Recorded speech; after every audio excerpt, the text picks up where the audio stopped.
All right, friends, it is time for the hands-free drive to work, because in Georgia, it is absolutely illegal to touch your phone while you drive, and it'd be unsafe to do so. So just take your hands off the phone, press play one time, and if you'll listen, we'll think differently together as we work, because we know, as we head to work, we know that we'll never act differently until we learn how to decide differently, and we know we never decide differently until we learn how to think differently. So we're still on the thinking part. We'll talk about some actions. We'll talk about some ways that we decide differently. I can't wait to talk to you about some research I found about how to decide differently. But anyways, we're still on thinking differently right now. And, really yesterday we said, if we want to act differently, decide differently, think differently, we really have to find a new equation for success, because we've heard a lot of people say it's time to 10x your life.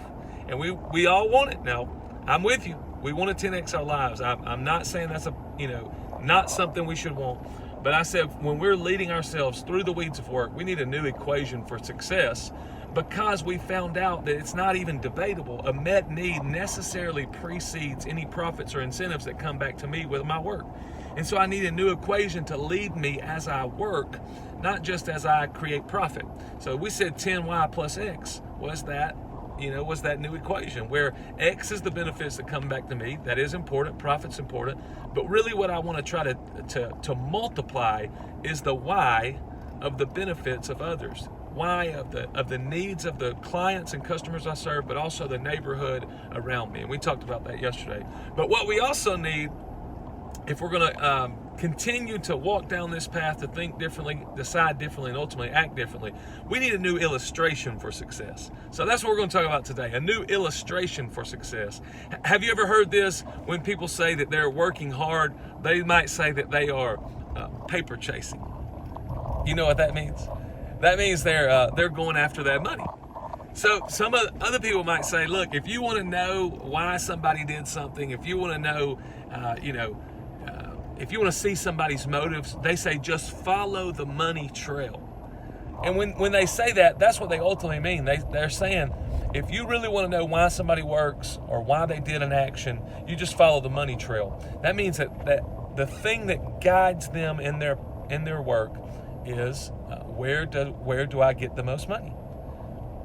And we talked about this yesterday. We all work for something. And in that situation, that person is saying, the thing that I work for is ultimately money. I'm going to make all my decisions, all my turn left, turn right. Anytime I move differently in my work, you'll be able to know what's guiding me. It's money. But some people, they actually work differently than that. Some people will actually give up money if they can get a little recognition, if they can get a little praise. Listen, I'll be honest, if I'm going to fall into a category, if I'm going to fall out of leading myself and into just being kind of dragged around by one of these purposes, it's going to be recognition. If you give me a little trophy, I'll dance all over the place. So this is my weakness. But you'll see a lot of people do that. You'll see some people give up money. If money goes left on the trail of paper chasing, if money goes left and recognition goes right, then you're going to chase recognition, because that's your guiding purpose in life. And so you think about these things, and you could go through a lot of other things. A lot of people are guided by the approval of others, and that's really so connected with our identity and how we try to get identity from work. I have some really cool research on that. I can't wait to show you that, but that's later. So today we're talking about a new illustration, though, and if we are guided by these things, if we're chasing after some central purpose or some guiding purpose, we need a new illustration if we're going to work differently, decide differently, and ultimately act differently. So here's our new illustration. So my wife, Allie, I hope you're watching this. Allie loves to hike Mount Yonah. Allie loves to hike Mount Yonah, and she goes up there, and she and I actually went together not long ago, and she wouldn't take me for a while, because she said that she didn't want me to get too close to the edge, because I have a healthy respect for Mount Yonah, for sure, because very seriously, every few years you read something where somebody falls off of Mount Yonah and dies or is hurt very badly, because it's a very steep cliff. But at the same time, I really do like to get close to that edge if I can. And so Allie wouldn't take me up there for a while. And even she was nervous when she was going up there because she didn't know the exact terrain. And we had heard, you got to know kind of what you're doing if you go up to Mount Yonah. But then one day when Allie was up there on the trail, she saw one of our friends from church. Her name's Shelly. And Shelly, started to guide Allie up the mountain when she was walking up Mount Yonah. And they've gone back and hiked Mount Yonah a few other times since then. But Shelly's husband, Will, is he's the general manager for one of the parks here in North Georgia. So obviously, Will knows a lot about the terrain in North Georgia. He's been on Mount Yonah a lot. Shelly's been up there a lot.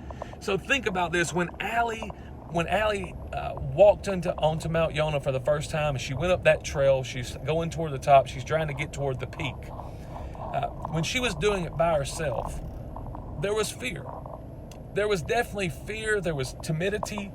There was uncertainty. Should I go left? Should I go right? How close to this edge can I get? When you get up there and you see this beautiful view, you're like, I want to get as much of this in my brain as I can and soak it in. But I also want to make sure that I don't get so close to the edge that I'm going to fall. And, ultimately that's what happens. People try to get closer and closer to the edge, and then it kind of gradually slopes off and they can't get, back up to the top. But she had to make sure that she was not getting too close when she was up there by herself. But she knew when Shelly was with her, she was confident.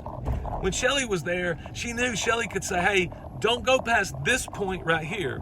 And if you can get to this point, you'll get to see the beautiful view, but at the same time, you'll still be safe.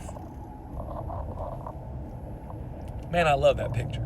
I love that illustration. And that's a new illustration for us to work by. Because as we go up this mountain, as we chase down some of the things that we want in life, if we're going to the peak, and that's the ultimate goal of our life, is to get up the mountain, we choose a guide to follow. Some of us choose money, some of us choose recognition, some of us choose the approval of others or even the approval of ourselves. But what I'm asking us all to choose, we do work for something. We learned it from David Foster Wallace. He says we get to choose. We don't get to choose if we work for something. We get to choose what we work for.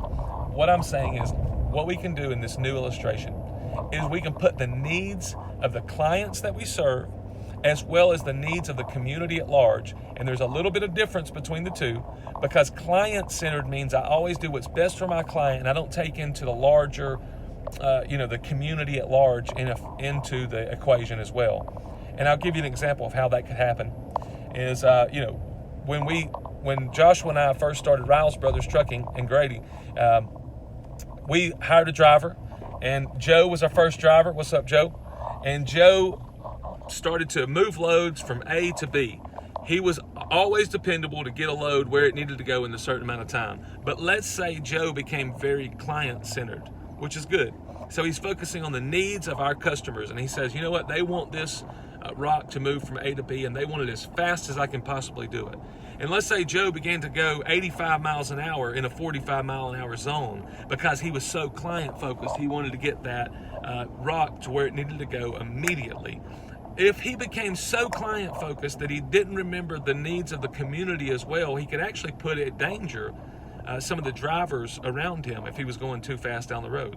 And you see, that's what I'm talking about. We have to put not just the needs of our own clients at the guiding purpose of our work, but the needs of the neighbors around us.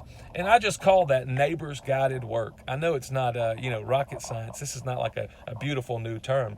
But if we could do neighbors guided work on a daily basis, man, we could lead ourselves through the weeds of work. We could be incredibly productive and incredibly engaged in our work. It would shock us, I think, how productive we could become if we start to use this new illustration to say we're going toward our goals, and the thing that guides us is the needs of our neighbors and the neighborhood that surrounds us. And look at the benefits. Look, it'll be the same benefits that Allie had when Shelly was guiding her up Mount Yonah. It'll be the exact same benefits. We'll know how close to the edge we can get.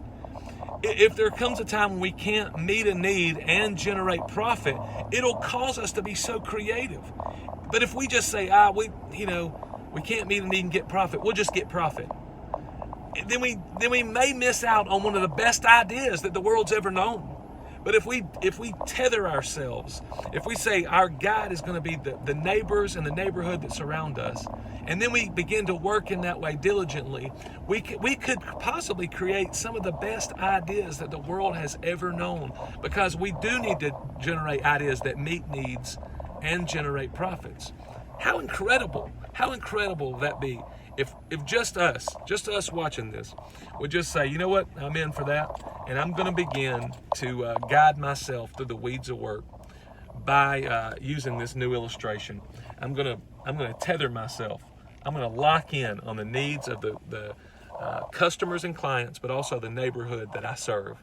And I'm going to do that on a daily basis. That's how I'm going to make my next wise move. What's my next wise move? It's the one that follows. When recognition goes right, money goes left, and the need goes straight, I stay straight. If the need goes left and money stays straight and recognition goes right, I make sure that I lock in on that need.